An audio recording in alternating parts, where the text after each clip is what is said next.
Oi pessoal, tudo bem? Nesse vídeo nós vamos resolver um problema envolvendo torque e condição de equilíbrio.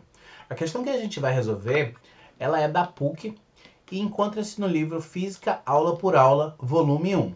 Vamos a ela. A questão traz pra gente o seguinte: a figura representa uma régua homogênea com vários furos equidistantes entre si, suspensa por um eixo que passa pelo ponto central O. Então eu tenho aqui uma régua suspensa que está apoiada aqui nesse ponto central aqui, conforme vocês podem ver aí. E o que é que acontece? São colocados 5 ganchos idênticos de peso P cada um, nos pontos G, H e J, na seguinte ordem. Eu tenho aqui um gancho colocado no ponto G, eu tenho um gancho colocado no ponto H, e 3 ganchos colocados aqui no ponto J. Onde eu devo colocar outros 5 ganchos idênticos a esses aqui, ó.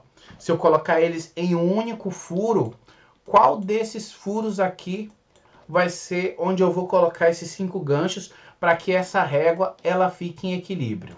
Para resolver esse tipo de problema, o que é que a gente vai fazer? A gente vai recorrer a uma coisa que aparece aqui nessa cena, ó.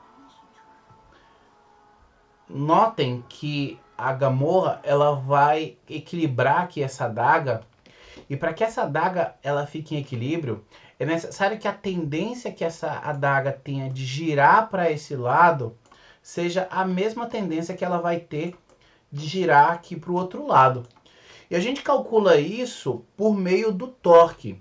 Então a gente pode utilizar uma condição de equilíbrio em que eu tenho que a soma dos torques que causam giro numa determinada direção deve ser igual à soma dos torques que vão causar o giro na outra direção.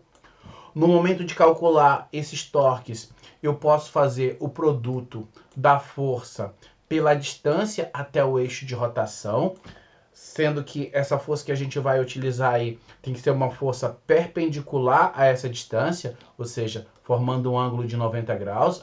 A gente vai ver como que usa isso aí diretamente aqui na questão. O primeiro passo, já que eu tenho que verificar qual é essa tendência do objeto girar num sentido ou no outro, vai ser identificar as forças que eu tenho aí. Então, uma das forças que eu tenho é a força que o próprio ponto de apoio aplica aqui nesse local, ó. As outras forças, elas vão ser causadas por conta do peso dos ganchinhos aqui. Então, esse ganchinho aqui, ele tem um peso P, assim como cada um dos outros. Eu vou colocar aqui o peso dele, ó. Ele está puxando aqui a régua aqui para baixo. Eu tenho aqui o outro também, ó. E aqui, como eu tenho 3 ganchinhos, então eu vou dizer que eu tenho 3 vezes P.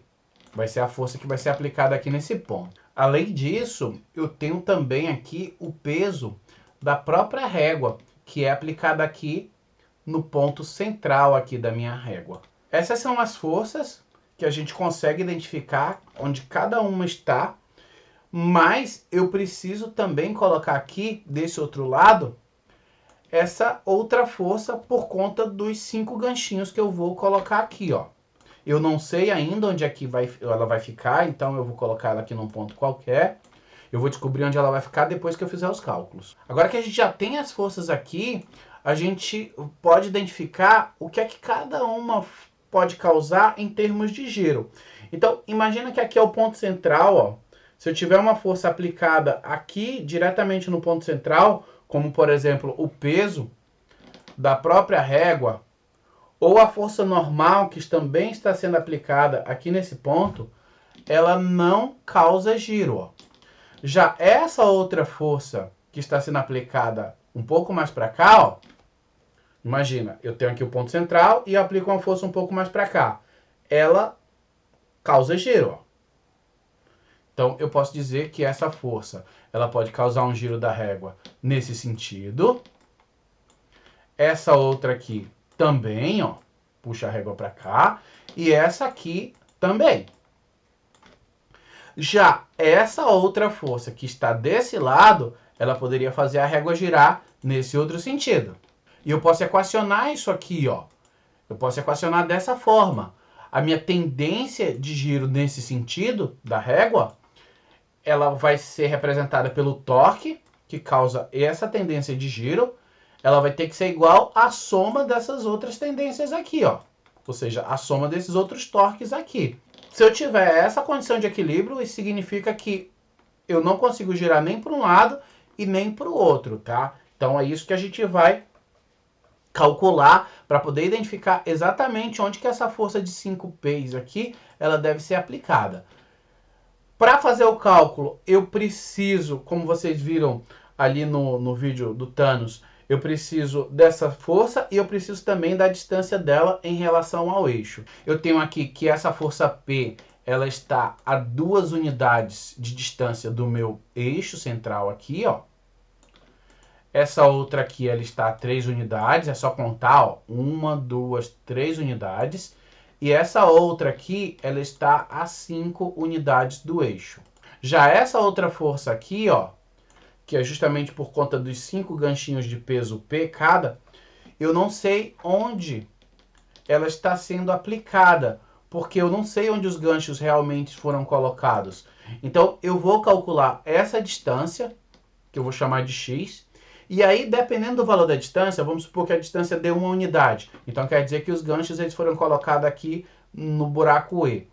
Ah, deu 2 unidades, então foi aqui, entendeu? A gente vai calcular justamente essa distância x arbitrária para poder saber onde foram colocados os 5 ganchos, que é o que a questão quer. Agora que eu já tenho as distâncias e eu tenho as forças, eu posso substituir elas aqui, no que eu equacionei. Então, basta eu fazer o produto da força pela distância. Lembrando, as forças elas têm que ser perpendicular à distância. Então, eu tenho aqui essa força, ó. Notem que ela forma 90 graus aqui com a distância, assim como todas essas forças que eu desenhei aqui, ó. Então, eu vou colocar aqui o produto dessa força por essa distância, tá aqui. E eu vou fazer a mesma coisa com essas outras forças. Então, eu tenho P vezes 2 unidades, tá aqui, ó. P vezes 3 unidades de distância, tá aqui também. Eu tenho 3 vezes P vezes 5 unidades de distância. Eu vou organizar melhor isso aqui, ó, fazendo 3 vezes 5, eu tenho 15 vezes P. Aqui eu tenho P vezes 3, a mesma coisa que 3 vezes P. Eu só estou organizando melhor aqui, tá? Para assumir com esse P, que eu não sei exatamente quanto ele vale, eu vou dividir tudo por P. Se eu fizer isso, o que é que acontece? Eu vou ter P dividido por P, vai dar 1, eu posso até sumir com ele aqui, ó. E aqui eu vou dividir tudo por P, eu coloquei um parêntese aqui para poder vocês verem que quando eu divido cada um desses P's por P, todos eles vão sumir. Então só vai sobrar isso aqui, ó, 5 vezes x e 2 mais 3 mais 15. Eu vou fazer essa soma, vai dar 20. Então eu tenho 20 e 5x aqui do outro lado.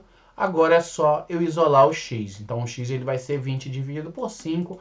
Eu vou ter que o x ele vale 4 unidades. Então esse x aqui ele vale 4 unidades. Logo, esse 5p ele não está aqui. Ele vai estar mais ou menos para cá, ó. É só vocês contarem. 1, 2, 3, 4 unidades. 4 unidades dá exatamente aqui no ponto B, que é onde eu devo colocar os 5 ganchinhos. Resposta, letra B. Bem, pessoal, eu espero que tenha ajudado. Se ajudou de alguma forma, deem um joinha e se inscrevam no canal para incentivar. Muito obrigado por ter assistido o vídeo até aqui. Valeu e até a próxima.